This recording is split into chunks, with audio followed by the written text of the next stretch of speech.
ಆತ್ಮೀಯ ಸಹಕಾರಿ ಬಂಧುಗಳೇ, ಕರವೀರ ಮಾಹಿತಿ ಮಾಲಿಕೆ ಇದರ 51ನೇ ಸಂಚಿಕೆಯಲ್ಲಿ ನಾವು ಇವತ್ತು ಇಲ್ಲಿದ್ದೇವೆ. ಹಿಂದಿನ ಸಂಚಿಕೆಯಲ್ಲಿ ಪ್ರಾರಂಭ ಆದಂತಹ ಒಂದು ವಿಶೇಷವಾದಂತಹ ವಿಷಯ ದಾಖಲೆಗಳು, ಸೃಜನೆ ಮತ್ತು ನಿರ್ವಹಣೆ. ಇದರ ಭಾಗ 2ರಲ್ಲಿ ಇವತ್ತಿದ್ದೇವೆ. ನಾವು ಇವತ್ತು ಭಾಗ 1ಅನ್ನ ಹಿಂದಿನ ಸಂಚಿಕೆಯಲ್ಲಿ ಪ್ರಸ್ತುತಪಡಿಸಿದ್ವಿ. ಇವತ್ತು ಭಾಗ 2ಅನ್ನ ನಾವು ಪ್ರಸ್ತುತಪಡಿಸ್ತಾ ಇದ್ದೇವೆ. ಹಿಂದಿನ ಸಂಚಿಕೆಯಲ್ಲಿ ತಮಗೆಲ್ಲರಿಗೂ ಗೊತ್ತಿರೋ ಹಂಗೆ ದಾಖಲೆಗಳು, ಅದರ ಅರ್ಥ, ಅಗತ್ಯ, ಅನುಕೂಲಗಳೇನು, ಹಾಗೆ ಅವುಗಳ ಲಕ್ಷಣಗಳೇನು, ಅವುಗಳ ಸೃಜನೆ ಮಾಡೋದು ಹೇಗೆ, ಅವುಗಳ ನಿರ್ವಹಣೆ ಹೇಗಿರಬೇಕು, ದಾಖಲೆಯ ವಿಧಗಳು ಏನು, ಉದಾಹರಣೆಗಳ ಸಹಿತ ನಾವು ಎಕ್ಸ್ಪ್ಲೇನ್ ಮಾಡಿದ್ವಿ. ಹಾಗೆ ಶಾಸನಾತ್ಮಕ ದಾಖಲೆಗಳು ಅಂದ್ರೆ ಯಾವ್ದ್ಯಾವ್ದು, ಕಾಯ್ದೆ ಮತ್ತು ನಿಯಮಗಳ ಪ್ರತಿ ಬಗ್ಗೆ ಏನೇನು ಕಾಳಜಿಯನ್ನು ವಹಿಸಬೇಕು, ನೋಂದಣಿ ಪ್ರಮಾಣ ಪತ್ರ ಹೇಗಿರಬೇಕು, ಉಪವಿಧಿಯ ಮೂಲ ಪ್ರತಿ ಬಗ್ಗೆ ನಾವು ಏನೇನು ಕ್ರಮ ಇಡಬೇಕು, ಹಾಗೆ ಉಪನಿಯಮಾವಳಿಗಳು ಅಂದ್ರೆ ಸಬ್ಸಿಡಿ ರೂಲ್ಸ್, ಅವುಗಳ ಬಗ್ಗೆ ಒಂದಿಷ್ಟು ಮಾಹಿತಿಗಳನ್ನ, ವ್ಯಾಪಾರ ವ್ಯವಹಾರಗಳ ನಿಯಮಗಳು ಹೇಗಿರಬೇಕು, ಅವುಗಳ ರೀತಿ ನೀತಿಗಳನ್ನ ನಾವು ಪಾಲಿಸಿ ಮ್ಯಾಟರ್ಸ್ ಅಂತೇಳಿ ನಾವು ನೆನ್ಪು ಮಾಡ್ಕೊಳ್ಳಿ. Policy, procedures, practice and principles ಅಂತೇಳಿ 4 ಇದ್ರಲ್ಲಿ ನಾವು ಚರ್ಚೆ ಮಾಡಿದ್ವಿ. ಹಾಗೆ ಆಡಳಿತಾತ್ಮಕ ದಾಖಲೆಗಳು ಅಂದ್ರೆ ಏನು ಅಂತ ತಿಳ್ಕೊಂಡಿದ್ವಿ. ಮಂಡಳಿಯ ಸಭಾ ಸೂಚನಾ ಪತ್ರ ಹಾಗೂ ಸಭಾ ನಡಾವಳಿ ಪುಸ್ತಕ, ಹಾಗೆ ಮಹಾಸಭೆಯ ಸೂಚನಾ ಪತ್ರ ಮತ್ತು ನಡಾವಳಿ ಪುಸ್ತಕ, ಇದಿಷ್ಟನ್ನು ಹಿಂದಿನ ಸಂಚಿಕೆಯಲ್ಲಿ ಕವರ್ ಮಾಡಿದ್ವಿ. ಒಂದ್ಸಾರಿ ನಿಮಗೆ ನೆನಪಿಗೋಸ್ಕರ ಅದನ್ನ ಪಟ್ಟಿ ಮಾಡಿ ಹೇಳಿದೆ ಅಷ್ಟೇ. ಬಂಧುಗಳೇ, ಇವತ್ತಿನ ಸಂಚಿಕೆಯಲ್ಲಿ ಏನೇನಿರುತ್ತೆ? ಇವತ್ತಿನ ಸಂಚಿಕೆಯಲ್ಲಿ ಅದರ ಮುಂದುವರಿದ ಭಾಗವಾಗಿ ಆಡಳಿತಾತ್ಮಕ ದಾಖಲೆಗಳಲ್ಲಿ ಮುಂದುವರಿದ ಭಾಗವಾಗಿ ಕರಾರುಗಳು, ಒಪ್ಪಂದಗಳು, ಒಡಂಬಡಿಕೆಗಳು, ಅದರ ದಾಖಲೆಗಳಂದ್ರೆ ಏನು, ಅವುಗಳ ಬಗ್ಗೆ ಹೇಗೆ ನಾವು ಗಮನ ಇಡಬೇಕು ಅನ್ನೋದನ್ನ ನಾವು ತಿಳ್ಕೊಳ್ಳೋಣ. ಹಾಗೆ ವ್ಯಾವಹಾರಿಕ ದಾಖಲೆಗಳ ಬಗ್ಗೆ ಒಂದಿಷ್ಟು ಮಾಹಿತಿಯನ್ನು ತಿಳ್ಕೊಳ್ಳೋಣ. ಷೇರು ಅರ್ಜಿ, ಷೇರು ಪ್ರಮಾಣ ಪತ್ರ ಮತ್ತು ಹಾಗೂ ಸಾಲದ ಅರ್ಜಿ, ಕರಾರು ಪತ್ರಗಳು, ಠೇವಣಾತಿ ಅರ್ಜಿ ನಮೂನೆಗಳು, ದಾಖಲೆಗಳ ನಿರ್ವಹಣಾ ಕ್ರಮಗಳು, ದಾಖಲೆಗಳನ್ನ ವಿಲೇವಾರಿ ಮಾಡೋದು ಹೇಗೆ, ಈಗ ಒಂದಿಷ್ಟು ವಿಚಾರಗಳನ್ನ ಇವತ್ತು ನೋಡ್ಕೊಳ್ತಾ ಬರೋಣ. ಕರಾರುಗಳು, ಒಪ್ಪಂದಗಳು, ಒಡಂಬಡಿಕೆಗಳು. ಇದು ಹಿಂದೊಮ್ಮೆ ಈ ವಿಚಾರದಲ್ಲಿ ನಾನು ಒಂದಿಷ್ಟು ಮಾಹಿತಿಗಳನ್ನು ಕೊಟ್ಟಿದ್ದೆ. ಅದಕ್ಕೆ ಭಿನ್ನವಾದಂತಹ ಕೆಲವೊಂದು ಮಾಹಿತಿಗಳನ್ನ ಹೇಗೆ ನಿರ್ವಹಣೆ ಮಾಡಬೇಕು, ನಿರ್ವಹಣಾ ಅಂಶವನ್ನ ಇವತ್ತು ನಾನು ತಮ್ಮೆದುರಿಗೆ ಪ್ರಸ್ತುತಪಡಿಸ್ತೇನೆ. ಕರಾರುಗಳು ಅಂದ್ರೆ ಕಾಂಟ್ರಾಕ್ಟ್, ಒಪ್ಪಂದಗಳು ಅಗ್ರಿಮೆಂಟ್, ಒಡಂಬಡಿಕೆಗಳು MOU, ಮೆಮೊರಾಂಡಮ್ ಆಫ್ ಅಂಡರ್ಸ್ಟ್ಯಾಂಡಿಂಗ್ ಅಂತೀವಿ ನಾವು. ಅದು 3 ಬೇರೆ ಬೇರೆ. ಅದು 3ಕ್ಕೂ ಏನ್ ವ್ಯತ್ಯಾಸ ಅನ್ನೋದು ಹಿಂದಿನ ಅವಧಿಯಲ್ಲೇ ನಾವು ಈ ಸೀರೀಸ್ ಅಲ್ಲ, ಅದಕ್ಕಿಂತ ಹಿಂದಿನ ಅವಧಿಯಲ್ಲಿ ಒಂದು ಅವಧಿಯಲ್ಲಿ ನಾವು ತಿಳ್ಕೊಂಡಿದ್ವಿ. ಇವತ್ತು ಅದರ ನಿರ್ವಹಣೆಯ ಕೆಲವೊಂದು ಅಂಶಗಳನ್ನು ತಿಳ್ಕೊಳ್ಳೋಣ. ಸಹಕಾರ ಸಂಸ್ಥೆಗಳು ವ್ಯಾವಹಾರಿಕ ಸಂಸ್ಥೆಗಳು. ನಾವು ವ್ಯವಹಾರವನ್ನು ನಡೆಸಲಿಕ್ಕೆ ಹುಟ್ಟಾಕಿರುವಂತ ಸಂಸ್ಥೆಗಳು. ಹಾಗಾಗಿ ನಮ್ಮ ವ್ಯವಹಾರದಲ್ಲಿ ಕರಾರುಗಳು, ಒಪ್ಪಂದಗಳು, ಒಡಂಬಡಿಕೆಗಳು ಆಗಿಂದಾಗಿ ಮೇಲಿಂದ ಮೇಲೆ ಬೇರೆ ಬೇರೆ ಜನರ ಜೊತೆಗೆ ಆಗ್ತಾನೆ ಇರ್ತದೆ, ಮಾಡ್ಕೊಳ್ಳೇಬೇಕು. ಯಾಕೆಂದ್ರೆ ಅದು ವ್ಯವಹಾರದ ಪ್ರಕ್ರಿಯೆ. ಅದು ಆ ಒಡಂಬಡಿಕೆಗಳು ಅಥವಾ ಕರಾರುಗಳು ಏನೇನು ಅಂತ ಹೇಳಿ ನಮ್ಗೆ ಸ್ಪಷ್ಟಪಡಿಸ್ತದೆ. ಅದರ ವ್ಯವಹಾರ ಏನ್ ಮಾಡ್ಬೇಕು ಅಥವಾ ಯಾತಕ್ಕೋಸ್ಕರ ಇದನ್ನ ಮಾಡ್ಕೊಟ್ಟಿದೀವಿ, ಅದ್ರ ಇತಿಮಿತಿಗಳೇನು, ಲಿಮಿಟೇಷನ್ಸ್ ಏನು ಅನ್ನೋದನ್ನೆಲ್ಲ ಅದು ತಿಳಿಸತ್ತೆ. ಇದು ವ್ಯಾವಹಾರಿಕವಾದಂತಹ ಅತಿ ಪ್ರಮುಖವಾದಂತಹ ದಾಖಲೆ. ಅಂದ್ರೆ ವ್ಯಾವಹಾರಿಕ ದಾಖಲೆಗಳಲ್ಲಿ ಒಪ್ಪಂದಗಳು ನಮಗೆ ಅತಿ ಮುಖ್ಯವಾದ ದಾಖಲೆಗಳಾಗತ್ತೆ. ಯಾಕಂದ್ರೆ ಇದು ನಮಗೆ ತುಂಬಾ ಪ್ರಮುಖವಾದ ದಾಖಲೆ. ಯಾಕೆ ಅಂದ್ರೆ ಪ್ರಮುಖವಾದ ಒಡಂಬಡಿಕೆಗಳು, ಕರಾರುಗಳು ಏನೇನಿದೆ ಅದರ ಬಗ್ಗೆ they throw light on those things. ಅಂದ್ರೆ ಅವುಗಳ ಬಗ್ಗೆ ಬೆಳಕು ಚೆಲ್ಲತ್ತೆ. ಏನೇನು ಒಪ್ಪಂದಗಳಾಗಿದೆ, ಹೇಗಿದೆ, ಒಪ್ಪಂದಗಳನ್ನ ಪಾಲನೆ ಹೇಗೆ, ಅದರ ಉಲ್ಲಂಘನೆ ಆದ್ರೆ ಏನು, ಎಲ್ಲದೂ ಅದರಲ್ಲಿ ಇರ್ತದೆ. ಹಾಗಾಗಿ ಅದನ್ನ ನಾವು ಗಮನಿಸಬೇಕಾಗತ್ತೆ. ಇನ್ನು ಇದು ನಮಗೆ ಯಾಕೆ ಇವತ್ತಿನ ಇದಕ್ಕೆ ಕಾರಣ ಅಂತ ಹೇಳಿದ್ರೆ, ಇದು ಅತ್ಯಂತ ಸಂರಕ್ಷಿತ ದಾಖಲೆಗಳು, ಅತ್ಯಂತ ಪ್ರಮುಖವಾದಂತಹ ಸಂರಕ್ಷಿತ ದಾಖಲೆಗಳು, ಪ್ರೊಟೆಕ್ಟೆಡ್ ಡಾಕ್ಯುಮೆಂಟ್ಸ್. ಇದು ನಮ್ಗೆ ತುಂಬಾ ಬೇಕಾಗತ್ತೆ. ಇದು ವ್ಯವಹಾರ ನಡೆಸಲಿಕ್ಕೂ ಬೇಕು, ವ್ಯವಹಾರದಲ್ಲಿ ಏನಾದ್ರೂ ವಾದ ವಿವಾದಗಳು, ವ್ಯಾಜ್ಯಗಳು ಶುರುವಾದ್ರೆ ಅದಕ್ಕೂ ಬೇಕು. ಹಾಗಾಗಿ ಸಂರಕ್ಷಿತ ಪ್ರೊಟೆಕ್ಟೆಡ್ ಡಾಕ್ಯುಮೆಂಟ್ಸ್ ಇವು. ಈ ಕರಾರುಗಳನ್ನು ಯಾವಾಗಲೂ ನಾವು ಸಂರಕ್ಷಣೆ ಮಾಡಬೇಕು. ಆ ಕರಾರುಗಳ ಅವಧಿ ಮುಗಿದ 3 ವರ್ಷದ ನಂತರವರೆಗೆ ನಾವು ಕಾಪಾಡಬೇಕಿತ್ತು. ಇಂತಹ ಕರಾರುಗಳಲ್ಲಿ ಯಾವುದು ಒಂದಿಷ್ಟು ಮಾದರಿಗಳನ್ನು ತಗೊಳ್ಳೋಣ. ಏನೇನು ಇದರಲ್ಲಿ ಒಡಂಬಡಿಕೆಗಳಿರ್ತದೆ, ಯಾವ್ದ್ಯಾವ್ದು ಇದಿರ್ತದೆ ಅಂತ. ನಮ್ಮ ಪಾಪ್ಯುಲರ್ ಇರೋದನ್ನ ಒಂದ್ 2-3 ಎಕ್ಸ್ಪ್ಲೈನ್ ಮಾಡ್ತೀನಿ, ಬಾಕಿ ಎಲ್ಲದನ್ನ ಸುಮ್ಮನೆ ಮೆನ್ಷನ್ ಮಾಡ್ತೀನಿ ಅಷ್ಟೇ. ಮೊದಲನೇದಾಗಿ ಹೆಚ್ಚು ಪ್ರಚಲಿತವಾಗಿರುವಂತಹ ಒಂದು ಕರಾರು ಅಂತ ಹೇಳಿದ್ರೆ ಬಾಡಿಗೆ ಕರಾರು ಪತ್ರ. ಹೆಚ್ಚಿನ ಸಹಕಾರ ಸಂಸ್ಥೆಗಳು ಬಾಡಿಗೆ ಬಿಲ್ಡಿಂಗ್ ಅಲ್ಲಿ ಇದಾವೆ. ಅವು ಬಾಡಿಗೆ ಕರಾರು ಪತ್ರ ಮಾಡ್ಕೊಳ್ತವೆ. ಅಥವಾ ಕೆಲವೊಂದು ಸಹಕಾರಿಗಳಲ್ಲಿ ಕಟ್ಟಡಗಳಿದೆ, ಅದನ್ನು ಬಾಡಿಗೆಗೆ ನೀಡಿದ್ದಾರೆ, ಆಗ್ಲೂ ಬಾಡಿಗೆ ಕರಾರು ಪತ್ರ ಬೇಕಾಗತ್ತೆ. ಎರಡನೇ ಅತಿ ಮುಖ್ಯವಾದಂತ ದಾಖಲೆಗಳು ಏಜೆಂಟ್, ಪಿಗ್ಮಿ ಏಜೆಂಟ್ನೊಂದಿಗೆ ಒಪ್ಪಂದ ಮಾಡ್ಕೊಳ್ತೀವಿ, ಅದು ಕೂಡ ಅತ್ಯಂತ ಪ್ರಮುಖವಾದದ್ದು. ಹೆಚ್ಚಿನ ಕ್ರೆಡಿಟ್ ಕೋಆಪರೇಟಿವ್ ಸೊಸೈಟಿಗಳು ಪಿಗ್ಮಿಯನ್ನ ಮಾಡ್ತವೆ, ಅವು ಪಿಗ್ಮಿ ಏಜೆಂಟ್ರೊಂದಿಗೆ ಕರಾರು ಪತ್ರ ಮಾಡ್ಕೊಳ್ತವೆ. ಹಾಗೆ ಗೋಲ್ಡ್ ಲೋನ್ ಮಾಡ್ತಾ ಇದ್ದೀರಿ ಅಂತ ಹೇಳಿದ್ರೆ ಅಪ್ರೈಸರ್ನವರಿಗೆ ಒಂದು ಒಡಂಬಡಿಕೆ ಮಾಡ್ಕೊಳ್ತೀವಿ ನಾವು. ಹಾಗೆ ವಾಹನ ಸೀಸಿಂಗ್ ಏಜೆಂಟ್ ಜೊತೆ ಕರಾರು ಪತ್ರ ಇರ್ಬೋದು, ಅಥವಾ ಕಂಪ್ಯೂಟರ್ ನಿರ್ವಹಣಾ ಕರಾರು ಪತ್ರ ಇರ್ಬೋದು, ತಂತ್ರಾಂಶ ನಿರ್ವಹಣಾ ಕರಾರು ಪತ್ರ ಇರ್ಬೋದು, ಅಥವಾ ಇತರೆ ವ್ಯಾವಹಾರಿಕ ಕರಾರುಗಳು ಇರ್ಬೋದು, ಅಥವಾ ಇ ಸ್ಟ್ಯಾಂಪಿಂಗ್ ಕರಾರು ಪತ್ರ ಇರ್ಬೋದು, ಅಥವಾ ಸಿಬ್ಬಂದಿಗಳ ಜೊತೆಗೆ ಕರಾರು ಪತ್ರಗಳು ಬೇಕಾಗ್ಬೋದು, ಅಥವಾ ಇನ್ನು ಇತರೆ ವ್ಯವಹಾರಗಳು ಅನುಗುಣವಾಗಿ ಬೇರೆ ಬೇರೆ ವ್ಯವಹಾರಗಳಿಗೆ ಅನುಗುಣವಾಗಿ ಬೇರೆ ಬೇರೆ ಕರಾರು ಪತ್ರಗಳನ್ನು ನಾವು ಮಾಡ್ಕೊಳ್ತಾನೆ ಇರ್ತೀವಿ. ಅನೇಕ ಒಪ್ಪಂದಗಳು ನಮ್ಮಲ್ಲಿ ದೈನಂದಿನ ವ್ಯಾವಹಾರಿಕ ಜೀವನದಲ್ಲಿ ನಡೀತಾನೆ ಇರ್ತದೆ. ಇದರಲ್ಲಿ ಒಂದ್ 2-3 ಪತ್ರಗಳನ್ನು ನಾನು ಸ್ವಲ್ಪ ವಿವರವಾಗಿ ತಿಳಿಸ್ತೀನಿ. ನಂತರ ಅದೆಲ್ಲದು ಆ ಅಂಶಗಳು ಎಲ್ಲ ಬೇರೆ ಪತ್ರಗಳು ಇರಬೇಕು, ಇದೇ ಡಿಫರೆಂಟ್ ಫಾರ್ಮ್ಯಾಟ್ ಅಷ್ಟೇ. ಮೊದಲನೇದಾಗಿ ಬಾಡಿಗೆ ಕರಾರು ಪತ್ರ ನೋಡೋಣ. ಬಾಡಿಗೆ ಕರಾರು ಪತ್ರದಲ್ಲಿ ಏನೇನು ಅಂಶಗಳು ಇರಬೇಕು ನಮಗೆ? ಮಾಲೀಕರು ಯಾರು, ಬಾಡಿಗೆದಾರರ ವಿವರಗಳು ಸ್ಪಷ್ಟವಾಗಿರ್ಬೇಕು. ಪಾವತಿಯ ಕ್ರಮ ಸಹಿತ ಬಾಡಿಗೆ ಮೊತ್ತ ಇರಬೇಕು. ಬಾಡಿಗೆ ಮೊತ್ತ ಏನು ನಮೂದು ಮಾಡ್ತೀವಿ ಅದರ ಪಾವತಿ ಹೇಗೆ ಮಾಡಬೇಕು ಅನ್ನೋದ್ರ ಬಗ್ಗೆ ವಿವರ ಇರಬೇಕು. ಹಾಗೆ ಮರುಪಾವತಿ ಕ್ರಮ ಸಹಿತ ಠೇವಣಿಯ ವಿವರಗಳಿರಬೇಕು. ಅಂದ್ರೆ ಮರುಪಾವತಿ ಮಾಡೋ ಠೇವಣಿ ತಗೊಳ್ಳೋದಿದ್ರೆ, ಬಾಡಿಗೆ ಠೇವಣಿ ಮುಂಗಡ ಠೇವಣಿ ತಗೊಳ್ತಾ ಇದ್ರೆ ಅದರ ವಿವರಗಳನ್ನು ಸಹಿತ ನಮ್ಗೆ ನಮೂದು ಮಾಡಿರ್ಬೇಕು. ಎಷ್ಟು ಮೊತ್ತ, ಅದಕ್ಕೆ ಬಡ್ಡಿ ಇದೆಯಾ ಇಲ್ವೋ, ಅದು ಮರುಪಾವತಿ ಮಾಡೋದಿದ್ರೆ ಯಾವಾಗ, ಅದನ್ನ ಭಾಗಶಃ ಮಾಡ್ಬೇಕಾ, ಹೇಗ್ ಮಾಡ್ಬೇಕು, ಅದನ್ನ ಮೇಲೆ ಬಡ್ಡಿ ಕೊಡ್ತೀವ, ಈ ರೀತಿ ಎಲ್ಲ ಕೆಲವೊಂದು ಅಂಶಗಳನ್ನು ನಾವು ಅದರಲ್ಲಿ ಮೆನ್ಷನ್ ಮಾಡ್ಬೇಕು. ಮತ್ತು ಅತಿ ಮುಖ್ಯವಾಗಿ ಬಾಡಿಗೆ ಕರಾರು ಆಗಿದ್ದರಿಂದ ಬಾಡಿಗೆ ಕರಾರು ಯಾವತ್ತೂ ಸ್ಥಿರಾಸ್ತಿಗೆ ಸಂಬಂಧಪಟ್ಟಂತ ಒಂದು ವಿಚಾರ ಆಗಿರ್ತದೆ. ಹೆಚ್ಚಿನದಾಗಿ ನಾವು ಸ್ಥಿರಾಸ್ತಿಗಳನ್ನು ಮಾತ್ರ ಬಾಡಿಗೆ ಕೊಡ್ತೀವಿ, ಚರಾಸ್ತಿಗಳನ್ನು ಬಾಡಿಗೆ ಕೊಡುವಂತಹ ಪ್ರವೃತ್ತಿ ಅಥವಾ ಪ್ರಕ್ರಿಯೆ ನಮ್ಮಲ್ಲಿ ಸಹಕಾರಿಗಳಲ್ಲಿ ನಡೆಯೋದಿಲ್ಲ ಹೆಚ್ಚಿನದಾಗಿ.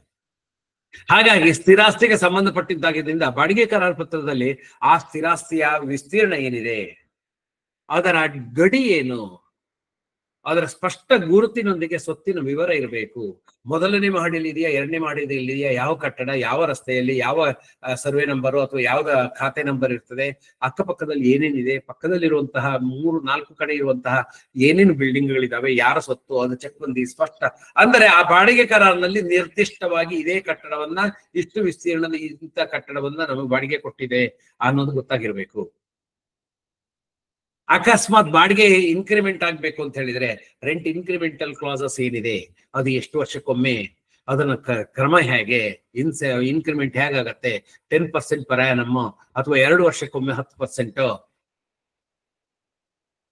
ಮೊತ್ತ ಎಷ್ಟಾಗತ್ತೆ, ಬಾಡಿಗೆ ಅವಧಿ ಏನು, ಬಾಡಿಗೆಯನ್ನ ಮುಂದುವರಿಸಬೇಕು ಅಂತ ಹೇಳಿದ್ರೆ ಅವಧಿ ಮುಗಿದ ನಂತರ ಮುಂದುವರಿಸಬೇಕಾದರೆ ಏನ್ ಮಾಡ್ಬೇಕು, ಹಾಗೆ ಮುಂದುವರಿಸಬಹುದಾ ಅಥವಾ ಮರು ಒಡಂಬಡಿಕೆ ಮಾಡ್ಕೊಳ್ಬಹುದಾ ಅಥವಾ ಇದಕ್ಕೆ ಶರ ಬರೆದು ನಾವು ಮುಂದುವರಿಸಬಹುದಾ. ಅಕಸ್ಮಾತ್ ಬಾಡಿಗೆ ಅವಧಿ ಪೂರ್ವದಲ್ಲಿ ಏನಾದ್ರೂ ಅದನ್ನ ತೆರವುಗೊಳಿಸ್ಬೇಕು ಅಂತ ಹೇಳಿದ್ರೆ ಅದನ್ನ ಯಾವ ರೀತಿ ಕ್ರಮ, ಯಾವುದೋ ಒಂದು ಕಾರಣಕ್ಕೋಸ್ಕರ ನಮಗೆ ಆ ಬಿಲ್ಡಿಂಗ್ ಬೇಕಾಗಿದೆ, ಅದಕ್ಕೋಸ್ಕರ ನಾವು ತೆರವುಗೊಳಿಸ್ಬೇಕು, ಅಥವಾ ಅಲ್ಲಿ ನಾವು ಹಾಕಿರುವಂತ ಕಂಡೀಷನ್ಗೆ ವಿರುದ್ಧವಾಗಿ ಏನೊಂದು ಕೆಲಸಗಳಾಗ್ತಾ ಇದೆ, ಅಥವಾ ಯಾವುದೇ ಒಂದು ಕಾರಣಕ್ಕೋಸ್ಕರ ಅವಧಿಯ ಪೂರ್ವದಲ್ಲಿ ರಿಕ್ತತೆ ಮಾಡಬೇಕು ಅಥವಾ ಅವಧಿಯ ಪೂರ್ವದಲ್ಲಿ ತೆರವುಗೊಳಿಸ್ಬೇಕು, ಅಥವಾ ಅವರ ಬಾಡಿಗೆದಾರರಿಗೆ ಕೂಡ ಕೆಲವೊಮ್ಮೆ ಏನಾಗ್ಬಿಡುತ್ತೆ, ನಾವು ದೀರ್ಘಾವಧಿ ಬಾಡಿಗೆ ಮಾಡ್ಕೊಂಡಿರ್ತೀವಿ, ಅಷ್ಟೊತ್ತಿಗೆ ನಾವು ಬೇರೆ ಒಳ್ಳೆ ಬಿಲ್ಡಿಂಗ್ ಅಥವಾ ನಾವೇ ಸ್ವಂತ ಬಿಲ್ಡಿಂಗ್ ಮಾಡ್ತೀವಿ, ಆಗ ತೆರವುಗೊಳಿಸ್ಬೇಕಾಗತ್ತೆ. ಅದಕ್ಕೆ ಏನು ಕ್ರಮ, ಅದಕ್ಕೆ ನೋಟಿಸ್ ಕೊಡ್ಬೇಕಾ, ಹೇಗೆ ನೋಟಿಸ್ ಕೊಡ್ಬೇಕು, ಬಡ್ಡಿ ಪಾವತಿ ಹೇಗೆ, ಚುಕ್ತಾ ಮಾಡೋದು ಹೇಗೆ, ಅಥವಾ ಠೇವಣಿ ಮುಂಗಡ ತಗೊಂಡಿದ್ರೆ ಅದನ್ನ ಹೇಗೆ ವಾಪಸ್ ಕೊಡ್ಬೇಕು, ಈ ರೀತಿ ಎಲ್ಲ ಅಂಶಗಳು ಅದರಲ್ಲಿ ಇರಬೇಕು.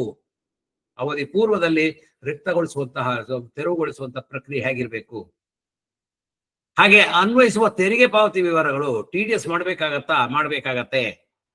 ಈಗ TDS ನಿಯಮಗಳು ಬದಲಾವಣೆ ಆಗಿದೆ, ತಮ್ಮಲ್ಲಿ ಗಮನಿಸಿರ್ಬೋದು. ತಿಂಗಳಿಗೆ 50,000 ರೂಪಾಯಿಗಿಂತ ಹೆಚ್ಚು, ಈ ಏಪ್ರಿಲ್ ಇಂದ ಬಂದಿರುವಂತಹ ತಿಂಗಳಿಗೆ 50,000ಗಿಂತ ಹೆಚ್ಚು ಬಾಡಿಗೆ ಕೊಡ್ತಾ ಇದ್ರೆ, ತಿಂಗಳಿಗೆ ಮೊದಲು ವರ್ಷಕ್ಕೆ 2,40,40,000 ರೂಪಾಯಿ ಅಂತಿತ್ತು, ಅದನ್ನು ತಿಂಗಳಿಗೆ 50,000 ರೂಪಾಯಿ ಮಾಡಿದರೆ 50,000 ರೂಪಾಯಿ ಜಾಸ್ತಿ ನಾವು ಕೊಡ್ತಾ ಇದ್ರೆ ಆಯಾ ತಿಂಗಳಲ್ಲಿ TDS ಮಾಡಬೇಕಾಗತ್ತೆ. ಹಾಗೇನೆ GST ಅನ್ವಯಿಸೋದಿದ್ರೆ GST ಪಾವತಿ ಮಾಡೋದಿದ್ರೆ ಹೇಗೆ, ನಾವು ಬಾಡಿಗೆದಾರರಾಗಿದ್ರೆ ಪಾವತಿ ಮಾಡ್ಬೇಕಾಗತ್ತೆ, ಬಾಡಿಗೆ ಓನರ್ ಆಗಿದ್ರೆ ನಾವು ತಗೊಳ್ಬೇಕಾಗತ್ತೆ, ಆ ಕಂಡೀಷನ್ಸ್ ಅಲ್ಲಿ ಇರಬೇಕು. ಇನ್ನು ಲೋಕಲ್ ಟ್ಯಾಕ್ಸ್ಗಳು, ಮುನ್ಸಿಪಲ್ ಟ್ಯಾಕ್ಸ್ಗಳು, ನೀರಿನ ಕರ ಇತ್ಯಾದಿ, ಅಥವಾ ಅಲ್ಲಿ ಮುನ್ಸಿಪಾಲಿಟಿ ಬೇರೆ ಬೇರೆ ಕರಗಳಿರ್ಬೋದು, ಏನು ಕಸ ನಿರ್ವಹಣೆ ಇದಿರ್ಬೋದು, ಪೊಲ್ಯೂಷನ್ ಬಗ್ಗೆ ಇರ್ಬೋದು, ಅಥವಾ ಇನ್ನೇನೋ ಲೋಕಲ್ ಟ್ಯಾಕ್ಸ್ಗಳಿರ್ಬೋದು, ಅದನ್ನು ಯಾರು ಕೊಡಬೇಕು, ಹೇಗೆ ಕೊಡಬೇಕು, ಅದ್ರ ಬಗ್ಗೆ ನಿರ್ವಹಣೆ ಹೇಗೆ. ಅಕಸ್ಮಾತ್ ಆ ಬಾಡಿಗೆ ಬಿಲ್ಡಿಂಗ್ ನಲ್ಲಿ ಅವರೇನಾದ್ರು ಚಟುವಟಿಕೆ ನಡೆಸ್ತಾ ಇದ್ರೆ ಅದಕ್ಕೆ ಅನ್ವಯಿಸುವಂತಹ ತೆರಿಗೆಗಳನ್ನು ಯಾರು ಪಾವತಿ ಮಾಡಬೇಕು, ಹೀಗೆ ಅನ್ವಯಿಸುವಂತಹ ತೆರಿಗೆ ಪಾವತಿ ಬಗ್ಗೆ ನಾವು ನಿರ್ದಿಷ್ಟವಾಗಿ ಅಲ್ಲಿ ಹೇಳಿರ್ಬೇಕಾಗತ್ತೆ.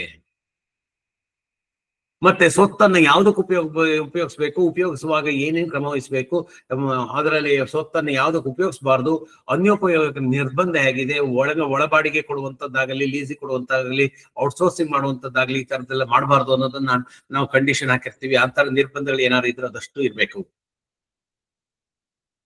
ಬಾಡಿಗೆ ಬಿಲ್ಡಿಂಗ್ ವಿಚಾರದಲ್ಲಿ ಡೂಸ್ ಅಂಡ್ ಡೋಂಟ್ಸ್ ಏನಿದೆ, ಮಾಡದಿರಗಳು ಯಾವ್ದು ನಿರ್ವಹಣೆ ಮಾಡಬೇಕು, ನಿರ್ವಹಣೆ ಮಾಡ್ಲೇಬೇಕು. ನಿರ್ವಹಣೆ ವೆಚ್ಚಗಳನ್ನ ಯಾರು ಭರಿಸ್ತಾರೆ ಅದರ ಬಗ್ಗೆ ಹೇಗೆ, ಅಥವಾ ಯಾವ್ದಾದ್ರು ಮಾಡಬಾರ್ದು, ಅದನ್ನ ಬೇರೆ ಅನ್ಯೋಪಯೋಗ ಮಾಡಬಾರ್ದು, ಯಾವ್ದಾದಕ್ಕೆ ಬಳಸಬಾರ್ದು, ಯಾವ್ದಾದ್ರು ಬಳಸಬಹುದು ಅನ್ನೋದ್ರ ಬಗ್ಗೆ. ಕೆಲವೊಮ್ಮೆ ಕಾಮನ್ ಏರಿಯಾ ಇರ್ತದೆ, ಅದನ್ನ ಹೆಂಗ್ ಯುಟಿಲೈಸ್ ಮಾಡಬೇಕು, ಬಾವಿ ಇದೆ, ಬಾವಿ ನೀರನ್ನು ಉಪಯೋಗಿಸೋದು ಹೇಗೆ, ಸೋಲಾರ್ ಹಾಕಿದೀವಿ, ಸೋಲಾರ್ ಉಪಯೋಗಿಸೋದು ಹೇಗೆ, ಹೀಗೆ ಅನೇಕ ವಿಚಾರಗಳು ಬಾಡಿಗೆ ಸ್ವತ್ತಿನ ವಿಚಾರದಲ್ಲಿ ಇರ್ತದೆ. ಅದಷ್ಟಕ್ಕೂ ನಿರ್ದಿಷ್ಟವಾಗಿ ನಮ್ಗೆ ಅಂಶಗಳಿರ್ಬೇಕು. ಅದನ್ನು ಬಾಡಿಗೆ ಕಾರಣ ಮೆನ್ಷನ್ ಮಾಡ್ತೀವಿ ನಾವು. ಸೊ ಇದು ಬಾಡಿಗೆ ಕಾರಣ ವಿಚಾರ ಆಯ್ತು. ಇನ್ನು ಪಿಗ್ಮಿ ಏಜೆಂಟ್ರವರಿಗೆ ಜೊತೆಗೆ ನಾವು ಒಪ್ಪಂದ ಮಾಡ್ಕೊಳ್ತಿದ್ರೆ ಹೇಗೆ, ಏಜೆಂಟ್ ಅವರಿಗೆ ಒಪ್ಪಂದದಲ್ಲಿ ನಮ್ದು ಪಿಗ್ಮಿ ಏಜೆಂಟ್ ನಾನು ಮಾದರಿಗೆ ತಗೊಂಡಿರೋಂಥದ್ದು. ಯಾವುದೇ ಏಜೆಂಟ್ ಇರಲಿ ನಿಮಗೆ ಪೂರ್ತಿ ವಿವರಗಳು, ಈ ವಿವರಗಳು ಇರ್ಬೇಕಾಗತ್ತೆ. ಒಂದು, ಆ ಸಂಗ್ರಾಹಕ ಯಾರಿದ್ದಾನೆ ಅವನ ಸಂಪೂರ್ಣ ವಿವರ ಇರಬೇಕು. ಅಂದ್ರೆ ಯಾರು ಮಾಡ್ತಾ ಇದ್ದಾರೋ ಅವರೇ ಮಾಡ್ಬೇಕು ಅನ್ನೋದಕ್ಕೆ ನಮ್ಗೆ ಇದೊಂದು ಇದು. ಯಾರ್ದೋ ಒಬ್ರು ಹೆಸರಲ್ಲಿ ಒಪ್ಪಂದ ಇರ್ತದೆ, ಬೇರೆಯವ್ರು ಮಾಡ್ತಾ ಇದ್ದಾರೆ ಅಂದ್ರೆ ತಪ್ಪಾಗತ್ತೆ ಸ್ನೇಹಿತರೆ. ನಮ್ಮಲ್ಲಿ ಅನೇಕರು ನಾವು ಆ ತಪ್ಪನ್ನು ಮಾಡ್ತಾ ಇದ್ದೀವಿ. ಹೆಂಡತಿಯ ಹೆಸರಿನಲ್ಲಿ ಒಪ್ಪಂದ ಮಾಡ್ಕೊಂಡು ಗಂಡ ಪಿಗ್ಮಿ ಕಲೆಕ್ಟ್ ಮಾಡ್ತಾನೆ. ಯಾಕೆಂದ್ರೆ ಗಂಡ ನಮ್ಮಲ್ಲಿ ಎಂಪ್ಲಾಯಿ. ತಪ್ಪು. ನಾಳೆ ಎಲ್ಲೋ ಸರ್ಕಮ್ಸ್ಟೆನ್ಷಿಯಲ್ ಎವಿಡೆನ್ಸ್ ಅಲ್ಲಿ ನಾವು ವಿಫಲರಾಗ್ತೀವಿ ಕೋರ್ಟ್ ನಲ್ಲಿ ಪ್ರೂವ್ ಮಾಡ್ಲಿಕ್ಕೆ, ನಮ್ಮ ಕೇಸ್ ಬಿದ್ದೋಗತ್ತೆ. ಕಾನೂನು ಬಾಹಿರವಾಗಿ ಆ ರೀತಿ ಯಾವುದಕ್ಕೂ ಅವಕಾಶ ಕೊಡಬೇಡಿ. ಪಿಗ್ಮಿ ಸಂಗ್ರಹಕ್ಕೆ ಯಾರು ಮಾಡ್ತಾರೆ ಅವ್ರ ಹೆಸರಲ್ಲಿ ಇರಬೇಕು. ಕೆಲವೊಮ್ಮೆ ತಂದೆ ಅಥವಾ ತಾಯಿ ಹೆಸರಲ್ಲಿ ಇರುತ್ತೆ, ಮಕ್ಕಳು ಪಿಗ್ಮಿ ಕಲೆಕ್ಟ್ ಮಾಡ್ತಾರೆ. ಆ ತರದ್ದು ಯಾವುದಕ್ಕೂ ಅವಕಾಶ ಕೊಡಬೇಡಿ. ಪಿಗ್ಮಿ ಸಂಗ್ರಹಣಾ ನಿಯಮಗಳು ಏನಿದೆ ಅಂದ್ರೆ ಅದು ನಮ್ಮ ಠೇವಣಾತಿ ನಿಯಮಗಳಿಗೆ ಪೂರಕವಾಗಿರಬೇಕು. ಠೇವಣಾತಿ ನಿಯಮಗಳಲ್ಲಿ ನಮ್ಮ ಪಿಗ್ಮಿ ಸಂಗ್ರಹಣಾ ನಿಯಮಗಳಿರ್ತವೆ, ಠೇವಣಿ ನಿಯಮಗಳಲ್ಲಿ ಇರಬೇಕಾಗಿರೋದಂಥದ್ದು. ಅದಕ್ಕೆ ಪೂರಕವಾಗಿ ನಾವು ಪೂರಕವಾದ ಅಂಶಗಳು, ಅದಕ್ಕೆ ವ್ಯತಿರಿಕ್ತವಾದ ಅಂಶಗಳನ್ನು ಇಲ್ಲಿ ನಾವು ಇಡಬಾರ್ದು. ಅಲ್ಲಿ ನಾವು ಹೇಳುವಂತಹ ಮೊತ್ತಗಳ ಬೇರೆ ಇರ್ಬೋದು, ಇಲ್ಲಿ ಬೇರೆ ಮೊತ್ತಗಳು ಹೇಳ್ತೀವಿ, ಅಥವಾ ಅಲ್ಲಿ ಕಮಿಷನ್ ಬೇರೆ ಹೇಳ್ತೀವಿ, ಇಲ್ಲಿ ಕಮಿಷನ್ ಬೇರೆ. ಹಾಗೆ ಅದಕ್ಕೂ ಇದಕ್ಕೂ ಪೂರಕವಾಗಿರ್ಬೇಕೆ ಹೊರತು ಅದಕ್ಕೂ ಇದಕ್ಕೂ ವಿರುದ್ಧವಾಗಿರುವಂತ ಯಾವುದೇ ಅಂಶಗಳಿರಬಾರ್ದು. ಅಕಸ್ಮಾತ್ ಪಿಗ್ಮಿ ಸಂಗ್ರಾಹಕನಿಂದ ನಾವು ಏನಾದ್ರು ಠೇವಣಿ ತಗೊಳ್ತಾ ಇದೀವಿ ಅಂದ್ರೆ ಅದನ್ನ ಮೊತ್ತ ಮತ್ತು ಅದನ್ನು ಯಾವ ರೀತಿ ನಿಗದಿಪಡಿಸಬೇಕು ಅದಕ್ಕೆ ಸಂಬಂಧಿಸಿದ ವಿವರಗಳಿರ್ಬೇಕು. ಅನೇಕರಲ್ಲಿ ಪಿಗ್ಮಿ ಅಪಾಯಿಂಟ್ ಮಾಡುವಾಗ ಒಂದು 5,000 ರೂಪಾಯಿ ಪಿಗ್ಮಿ ಠೇವಣಿ ತಗೊಂಡಿದೀವಿ ಸರ್, ಸಾಕಾಗತ್ತಲ್ಲ ಸರ್. ಅವನ ಸಂಗ್ರಹಣೆಯ ಮೊತ್ತದ ಮೇಲೆ ಇದು ಜಾಸ್ತಿ ಆಗ್ತಾ ಹೋಗುತ್ತೆ. ಅವನ ಸಂಗ್ರಹಣೆಯ ಮೊತ್ತ ಜಾಸ್ತಿ ಆದಂತು. ನಾನು ಎಲ್ಲರಲ್ಲೂ ಹೇಳುವಂಥದ್ದೇನು ಅಂದ್ರೆ ಅವನು ಎಷ್ಟು ಸಂಗ್ರಹ ಮಾಡ್ತಾನೋ ಅದು ಅದರ 3 ಪಟ್ಟು, ಅಂದ್ರೆ 3 ದಿನದ ಸರಾಸರಿ. ಒಂದು ತಿಂಗಳಲ್ಲಿ ಎಷ್ಟು ಸಂಗ್ರಹಣೆ ಮಾಡ್ತಾನೆ ಅದರನ್ನು ಡಿವೈಡ್ ಮಾಡಿ 3 ದಿನದ ಸರಾಸರಿಯಷ್ಟು ಅವನ ಪಿಗ್ಮಿ ಠೇವಣಿ ಇರಬೇಕು, ಅಂದ್ರೆ ಭದ್ರತಾ ಠೇವಣಿ ಇರಬೇಕು. ಈಗ ಅವನು ಪ್ರತಿದಿನ 30,000 ರೂಪಾಯಿ ಸಂಗ್ರಹ ಮಾಡ್ತಾ ಇದ್ದಾನೆ. ವರ್ಷಕ್ಕೆ ತಿಂಗಳಿಗೆ 25 ದಿನಗಳು ಅಂತ ಹೇಳಿದ್ರೆ ಎಷ್ಟಾಗತ್ತೆ ನೋಡಿ. ಅದಕ್ಕೆ ನಾವು 7.5 ಲಕ್ಷ ರೂಪಾಯಿ ಆಗತ್ತೆ. ಹಾಗಾದ್ರೆ 25 ದಿನಕ್ಕೆ ಎಷ್ಟಾಗತ್ತೆ? 30,000 ರೂಪಾಯಿ ಆಗತ್ತೆ ಸರಾಸರಿ. ಹಾಗಾದ್ರೆ 90,000 ರೂಪಾಯಿಯನ್ನ ನಾವು ಠೇವಣಿ ಇಟ್ಕೊಂಡಿರ್ಬೇಕು. ಮುಂದಿನ ವರ್ಷ ಏನಾಯ್ತು, ಅವನ ಕಾಲಾನುಕ್ರಮದಲ್ಲಿ ಜಾಸ್ತಿ ಮಾಡ್ತಾ ಮಾಡ್ತಾ ಮುಂದಿನ ವರ್ಷ 10 ಲಕ್ಷ ರೂಪಾಯಿಗಳನ್ನು ಸಂಗ್ರಹ ಮಾಡಿದ್ದಾನೆ ಒಂದು ತಿಂಗಳಿಗೆ. ಸರಾಸರಿ ಎಷ್ಟಾಯ್ತು? 40,000 ರೂಪಾಯಿ ಆಯ್ತು. 40,000 ಇಂಟು 3 ಅಂದ್ರೆ 1,20,000 ರೂಪಾಯಿ ಇರ್ಬೇಕಾಗತ್ತೆ. 1,20,000 ಅವನಿಂದ ಸಂಗ್ರಹಿಸಬೇಕು. ಅದರಲ್ಲಿ 90,000 ಮೊದಲೇ ಇದೆ, ಇನ್ನು 30,000 ಸಂಗ್ರಹಿಸಬೇಕು. ಹೀಗೆ ಅವರ ಸಂಗ್ರಹಣೆಯ 3 ದಿನದ ಸಂಗ್ರಹಣೆಯ ಸರಾಸರಿ ಮೊತ್ತವನ್ನು ನಾವು ಸಂಗ್ರಹಿಸುವಂತದ್ದು ಎಲ್ಲ ಕಡೆಗೆ ಯೂಶುವಲ್ ಆಗಿರುವಂತದ್ದು. ಅದಕ್ಕಿಂತ ಕಡಿಮೆ ಅಥವಾ ಜಾಸ್ತಿ ಮಾಡುವಂಥದ್ದು ನಿಮ್ಮ ಸಂಘದ ನಿರ್ಧಾರ ಆಗತ್ತೆ ಇದಕ್ಕೆ. ಆದ್ರೆ ಒಂದು ಮಾತ್ರ ನೀವು ನೆನ್ಪಿಟ್ಕೊಳ್ಳಿ, ನಮ್ಮಲ್ಲಿ 5 ಜನ ಪಿಗ್ಮಿ ಏಜೆಂಟ್ ಇದ್ದಾರೆ ಸರ್, ಒಬ್ಬೊಬ್ಬರಿಗೆ ಒಂದೊಂದ್ ತರ ನಾವು ನಿರ್ಧರಿಸ್ತೀವಿ. ತಪ್ಪು. ಎಲ್ಲ ಪಿಗ್ಮಿ ಏಜೆಂಟ್ರಿಗೂ ಲೆಕ್ಕಾಚಾರ ಒಂದೇ ತರ ಇರಬೇಕು. ಸಂಗ್ರಹಣೆ ಕಡಿಮೆ ಇರ್ಬೋದು. ಒಬ್ಬನು 25,000 ಕಲೆಕ್ಟ್ ಮಾಡ್ತಾ ಇದ್ದೇನೆ ಅಂದ್ರೆ ಅವನಿಗೆ 75,000 ಮಾತ್ರ ಕಲೆಕ್ಟ್ ಮಾಡ್ಬೋದು. ಒಬ್ಬನು 50,000 ಕಲೆಕ್ಟ್ ಮಾಡ್ತಾ ಇದ್ದೇನೆ ಅಂದ್ರೆ ಅವನಿಗೆ 1,50,000 ರೂಪಾಯಿ ಕಲೆಕ್ಟ್ ಮಾಡ್ಬೋದು. ಅವನ ಸಂಗ್ರಹಣೆಯ ಮೊತ್ತದ ಮೇಲೆ ಅವರಿಗೆ ನಿರ್ಧರಿಸುವಂತಹ ಠೇವಣಿಯ ಮೊತ್ತ ಬದಲಾಗಬಹುದು. ಆದ್ರೆ ನಿರ್ಧರಿಸುವ ರೀತಿ ಮಾತ್ರ ಒಂದೇ ತರ ಇರಬೇಕು. ಸಂಗ್ರಹಣೆಯ ವಿಧಾನ ಯಾವುದು, ಅದ್ರ ಡೂಸ್ ಅಂಡ್ ಡೋಂಟ್ಸ್, ನಿರ್ಬಂಧಗಳು ಯಾವ್ದ್ಯಾವ್ದು ಇರಬೇಕು, ಅವ್ರ ಯಾವ್ದನ್ನ ಮಾಡಬೇಕು ಯಾವ್ದನ್ನ ಮಾಡಬಾರ್ದು. ನಾವು ಯಾವುದೋ ಒಂದು ಮೆಷಿನ್ ಕೊಟ್ಟಿರ್ತೀವಿ, ಎಡ್ಗರ್ ಬಾಲಾಜಿನ ಮೆಷಿನ್ ಕೊಟ್ಟಿರ್ತೀವಿ, ಅದೇ ಮೆಷಿನ್ ಅನ್ನ ಉಪಯೋಗಿಸಿ ಮಾಡಬೇಕು. ಅದಕ್ಕೆ ಬೇರೆ ಉಪಯೋಗ ಯಾವುದನ್ನು ಮಾಡಬಾರ್ದು. ಅಥವಾ ಒಂದು ಸಾರಿ ನಮ್ಮಲ್ಲಿ ಪಿಗ್ಮಿ ಸಂಗ್ರಹಣೆ ಶುರು ಮಾಡಿದ ನಂತರ ಅವರು ಇನ್ಯಾವುದೇ ಪಿಗ್ಮಿಯನ್ನ, ಬೇರೆ ಯಾವುದೇ ಸಂಸ್ಥೆಯ ಪಿಗ್ಮಿಯನ್ನ ಕಲೆಕ್ಟ್ ಮಾಡುವಂತಿಲ್ಲ. ಅಥವಾ ಒಬ್ಬ ಪಿಗ್ಮಿ ಏಜೆಂಟ್ ರಜಾ ಹಾಕಿದಾಗ ಮತ್ತೊಬ್ಬ ಪಿಗ್ಮಿ ಏಜೆಂಟ್ ಅವನಕ್ಕೆ ಇದನ್ನ ಕಲೆಕ್ಟ್ ಮಾಡುವಂತಿಲ್ಲ. ಈ ರೀತಿ ನಿರ್ಬಂಧಗಳು ಏನೇನು ಇರ್ಬೇಕು ಅದಷ್ಟು ಇರಬೇಕು. ಸಂಗ್ರಹಣೆಯ ವಿಧಾನ ಇರ್ಬೋದು, ನಿರ್ಬಂಧಗಳಿರ್ಬೋದು, ಅದಷ್ಟನ್ನು ನಾವು ಹಾಕಿರ್ಬೇಕು. ಹಾಗೆ ಪಿಗ್ಮಿ ಕಮಿಷನ್ ಕೊಡುವಂತಹ ವಿಚಾರಗಳಲ್ಲಿ ಲೆಕ್ಕಾಚಾರ ಇರ್ಬೋದು, ಅದನ್ನ ಕೊಡುವಂತಹ ವಿಚಾರ ಇರ್ಬೋದು, ಯಾವಾಗ ಕೊಡ್ತೀವಿ, ಅದರಲ್ಲಿ ಏನಾದ್ರು ಮುರಿತಾಯಗಳಿದಾವ, ಆ ಮುರಿತಾಯಗಳು ಏನೇನು, ಅವುಗಳೆಲ್ಲದರ ಬಗ್ಗೆ ಇರಬೇಕು. ಸಾಮಾನ್ಯವಾಗಿ ನಮ್ಮಲ್ಲಿ ಮುರಿತಾಯಗಳ ಬಗ್ಗೆ ಹೆಚ್ಚು ಗಮನ ಕೊಡೋದಿಲ್ಲ. ಆದ್ರೆ ಒಂದು ವಿಷಯವನ್ನ ನಿಮ್ ಗಮನಕ್ಕೆ ತರ್ತೀನಿ. ಪಿಗ್ಮಿಯನ್ನ ಪ್ರಿಮೆಚ್ಯೂರ್ ಪಿಗ್ಮಿ ವಿಡ್ರಾಲ್ ಮಾಡಿದಾಗ ನಾವು ಕಮಿಷನ್ ಕಟ್ ಮಾಡ್ತೀವಿ. ಯಾರಿಂದ? ಪಿಗ್ಮಿ ಠೇವಣಿದಾರರಿಂದ. ಅದು ತಪ್ಪು ಸ್ನೇಹಿತರೆ. ಅದಕ್ಕೋಸ್ಕರ ನೀವು ಪಿಗ್ಮಿ ಏಜೆಂಟ್ ಇಂದ ಕಟ್ ಮಾಡುವಂತೆ, ಆ ಪಿಗ್ಮಿ ಸಂಗ್ರಾಹಕರಿಂದ ಕಟ್ ಮಾಡುವಂತೆ ಮಾಡ್ಕೊಳ್ಬೇಕೇ ವಿನಃ ಪಿಗ್ಮಿದಾರರು ಅಂದರೆ ಪಿಗ್ಮಿಯನ್ನ ಕೊಟ್ಟವರಿಂದ ಅದನ್ನ ಕಲೆಕ್ಟ್ ಮಾಡೋದು ತಪ್ಪಾಗತ್ತೆ. ಹಾಗಾಗಿ ಆ ರೀತಿಯ ಏನೇನು ನಿರ್ಬಂಧಗಳಿದಾವೆ, ಏನೇನು ವಿವರಗಳಿದಾವೆ ಅದಷ್ಟು ಅದರಲ್ಲಿ ಇರಬೇಕಾಗತ್ತೆ. ಪಿಗ್ಮಿ ಸಂಗ್ರಾಹಕ ಮಾಡಬಹುದಾದ ಮಾಡಬಾರದಂತಹ ಕೆಲಸಗಳು ಏನೇನಿದೆ ಅದಷ್ಟು ವಿವರಗಳಿರ್ಬೇಕು.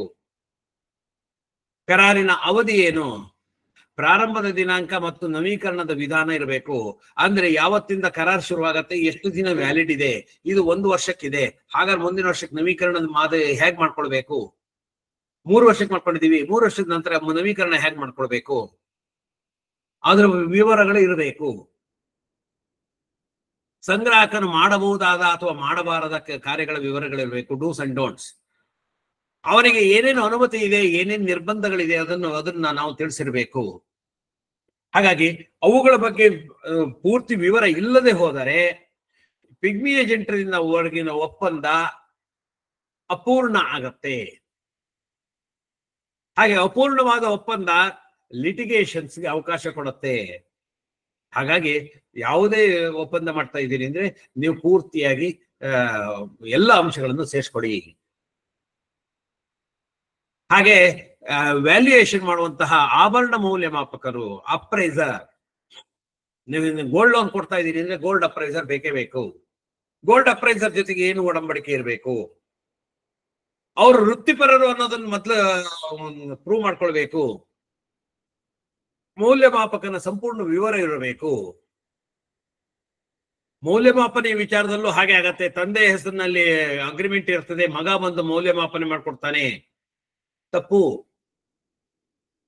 ನಮ್ಮಲ್ಲಿ ಅನೇಕ ವರ್ಷಗಳಿಂದ ಅವರೇ ಇದ್ರು ಸರ್, ಅವ್ರ ಹೆಸರಲ್ಲೇ ಕಂಟಿನ್ಯೂ ಮಾಡ್ತಾ ಇದೀವಿ, ಆದ್ರೆ ಅವ್ರಿಗೆ ಸ್ವಲ್ಪ ಆರಾಮಿಲ್ಲ, ಮೈಯಲ್ಲಿ ಆರಾಮಿಲ್ಲ, ವಯಸ್ಸಾಗಿದೆ, ಹಾಗಾಗಿ ಅವ್ರ ಮಗ ಬಂದು ಮಾಡ್ಕೊಡ್ತಾನೆ. ತಪ್ಪು. ಹಾಗಾಗಿ ಮೌಲ್ಯಮಾಪನೆಯ ಇದನ್ನ ಮೌಲ್ಯಮಾಪಕ ಯಾರು ಮಾಡ್ತಾರೋ ಅವರದ್ದೇ ವಿವರ ಇರಬೇಕು. ಮತ್ತೆ ನಿಯಮಗಳನ್ನ ಸ್ಪಷ್ಟಪಡಿಸಿರ್ಬೇಕು. ನಿಯಮಗಳು ಅಂದ್ರೆ ಏನು? ನಮ್ಮಲ್ಲಿಯ ಗೋಲ್ಡ್ ಲೋನಿನ ನಿಯಮಗಳನ್ನ ಅವರಿಗೆ ಮಂದಟ್ ಮಾಡ್ಕೊಟ್ಟಿರ್ಬೇಕು. ನಮ್ಮಲ್ಲಿ ಗೋಲ್ಡ್ ಲೋನ್ ಈ ರೀತಿ ಇದೆ, ಯಾವುದು ನಿಷಿದ್ಧ, ಯಾವುದು ನಿರ್ಬಂಧ, ಯಾವುದು ಇದೆ ನಿಷೇಧ ಇದೆ ಅನ್ನೋದೆಲ್ಲ ನಾವು ಹೇಳ್ಬೇಕು. ಗೋಲ್ಡ್ ಲೋನ್ ಅಲ್ಲಿ ಎಲ್ಲದಕ್ಕೂ ಗೋಲ್ಡ್ ಕೊಡೋದಿಲ್ಲ ನಾವು, ಅಂತದ್ನೆಲ್ಲ ಅವ್ರಿಗೆ ಸ್ಪಷ್ಟಪಡಿಸಿರ್ಬೇಕು. ಕೆಲವೊಂದು ನಿರ್ಬಂಧಗಳನ್ನು ಕೂಡ ಹೇಳ್ಬೇಕಾಗತ್ತೆ. ಹಾಗಾಗಿ ಮೌಲ್ಯಮಾಪನೆಯ ನಿಯಮಗಳನ್ನು ಹೇಳ್ಬೇಕಾಗತ್ತೆ. ಮಾರ್ಕೆಟ್ ರೇಟ್ಗಿಂತ ಜಾಸ್ತಿ ಅವ್ರು ಮೌಲ್ಯಮಾಪನ ಮಾಡುವಂತಿಲ್ಲ. ಅದಕ್ಕೆ ಪ್ರೂಫ್ ಆಗಿ ಏನಾದ್ರು ಇಟ್ಕೊಂಡಿರ್ತಾರ. ಅವ್ರ ಮೌಲ್ಯಮಾಪನೆ ಮಾಡುವಾಗ ಇಂತಿಷ್ಟು ಹಿಂಗೆ ಮಾಡಬೇಕು. ತೂಕದಲ್ಲಿ ಕೂಡ ಯಾವ್ದನ್ನ ಕಳಿಬೇಕು, ಯಾವ್ದನ್ನ ಇಡಬೇಕು. ಹರಳಿನ ತೂಕ ಇನ್ಕ್ಲೂಡ್ ಮಾಡ್ಬೇಕಾ, ಹರಳಿನ ತೂಕ ಕಳಿಬೇಕಾ, ಬರೀ ಬಂಗಾರದ ತೂಕ ಮಾತ್ರ ಎಷ್ಟು ಅಂತ ಹೇಳಿ ಹೇಗೆ ನಮೂದು ಮಾಡ್ಬೇಕು, ಸ್ಪಷ್ಟತೆ ಇರಬೇಕು. ಅವ್ರಿಗೆ ಏನಾದ್ರು ಸೆಕ್ಯೂರಿಟಿ ಡೆಪಾಸಿಟ್ ತಗೊಳ್ತೀರಾ, ಅದಕ್ಕೆ ಠೇವಣಿ ಮೊತ್ತ ಮತ್ತು ಅದಕ್ಕೆ ಸಂಬಂಧಿಸಿದ ವಿವರಗಳು, ಠೇವಣಿ ಪಾವತಿ ಹೇಗೆ, ಅದನ್ನ ಮರುಪಾವತಿ ಯಾವತ್ ಮಾಡ್ಬೋದು, ಅದಕ್ಕೆ ಏನಾದ್ರು ಬಡ್ಡಿ ಕೊಡ್ತೀವಾ, ಈ ರೀತಿ ಎಲ್ಲ ವಿವರಗಳು ಅದರಲ್ಲಿ ಇರಬೇಕು.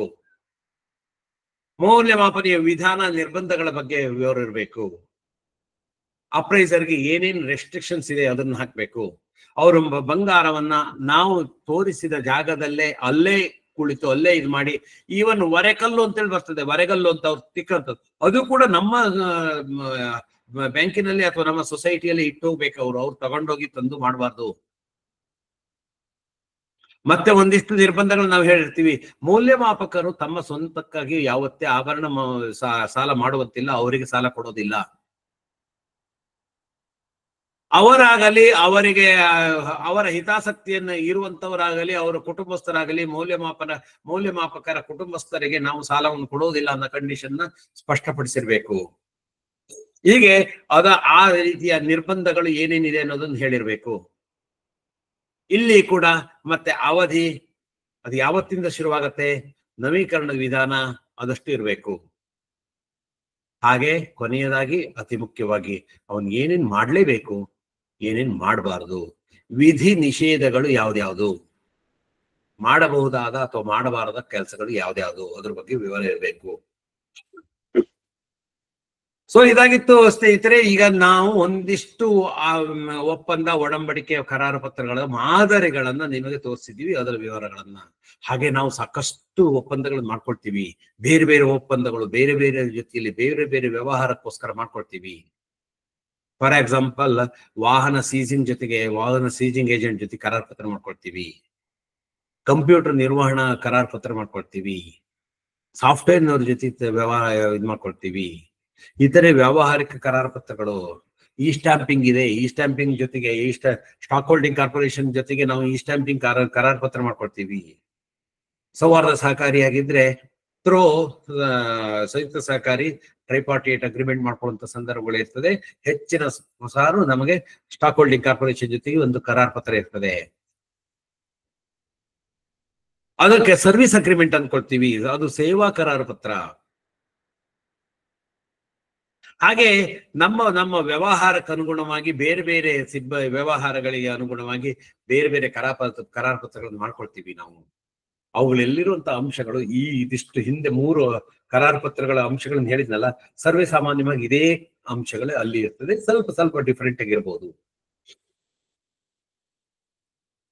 ಹಾಗಾಗಿ ಇದಿಷ್ಟು ನಮ್ಮ ವ್ಯಾವಹಾರಿಕ ದಾಖಲೆಗಳಾಗತ್ತೆ. ಆಡಳಿತಾತ್ಮಕವಾಗಿ ಇದೆಲ್ಲ ಬೇಕಾಗತ್ತೆ. ಇದಲ್ದೇನೆ ಇನ್ನೂ ಕೆಲವೊಂದು ಆಡಳಿತಾತ್ಮಕ ದಾಖಲೆಗಳಿದ್ದಾವೆ.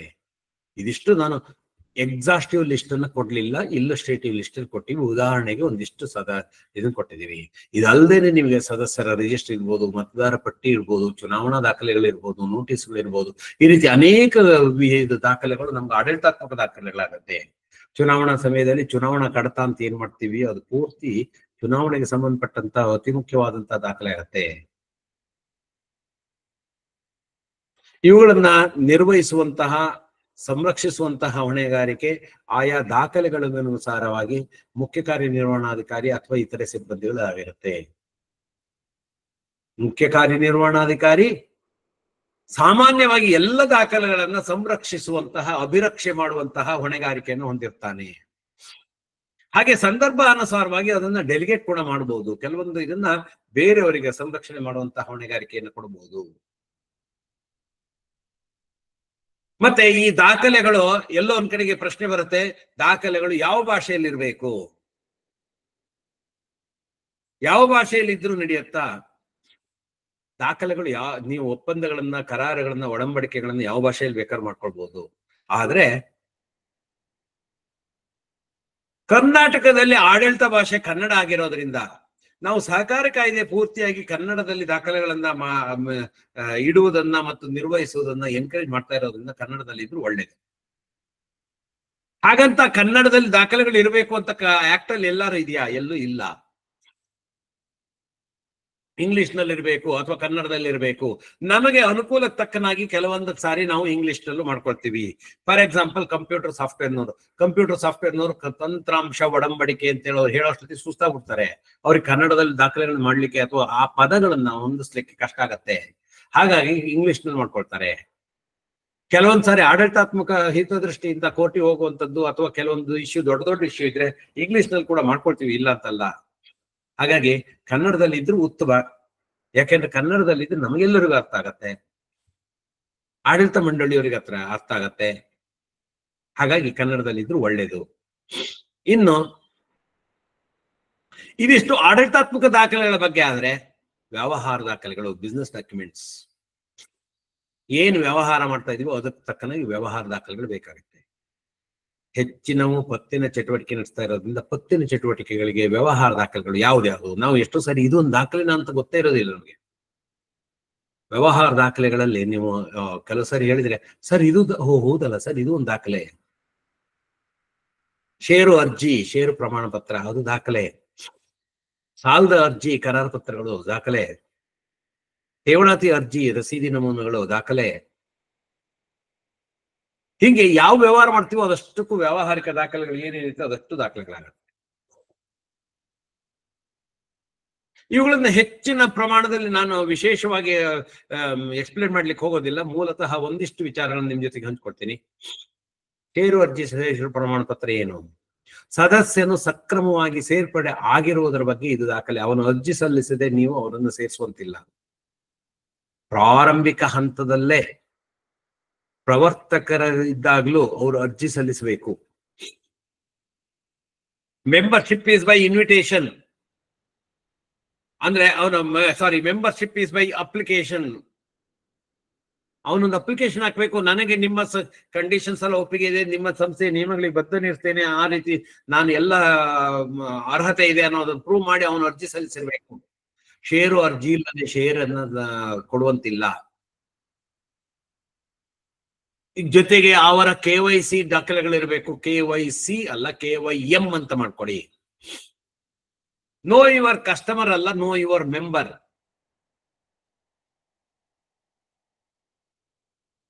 ಷೇರು ಪ್ರಮಾಣ ಪತ್ರ ಕೂಡ ಕೊಡಬೇಕು. ಯಾರ್ಯಾರು ಷೇರು ಅರ್ಜಿ ಸಲ್ಲಿಸಿದಾರೋ ಅವ್ರಿಗೆ ಅಲಾಟ್ ಮಾಡಿದ್ದು ಷೇರು ಪ್ರಮಾಣ ಪತ್ರ, ಷೇರು ಮಂಜೂರಾತಿ ಪತ್ರ ಅದಿರ್ಬೇಕಾಗತ್ತೆ. ಷೇರು ಮಂಜೂರಾತಿ ಪತ್ರ ಕೂಡ ಕೊಡಬೇಕಾಗತ್ತೆ.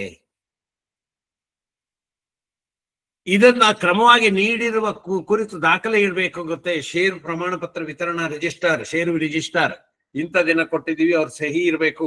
ಆಡಿಟ್ ನಲ್ಲಿ ನಾವು ನೋಡ್ತೀವಿ, ನೋಡಿ ಅದನ್ನ ಷೇರನ್ನ ಸಕ್ರಮವಾಗಿ ವಿತರಿಸಲಾಗಿದೆ, ಮಂಜೂರು ಮಾಡಿ ಸಕ್ರಮವಾಗಿದ್ಯಾ, ಷೇರು ಪ್ರಮಾಣ ಪತ್ರವನ್ನ ಕೊಟ್ಟಿದಾರಾ, ಗುರುತಿನ ಚೀಟಿ ಕೊಟ್ಟಿದಾರಾ, ಇದಿಷ್ಟು ನೋಡ್ತೀವಿ ನಾವು.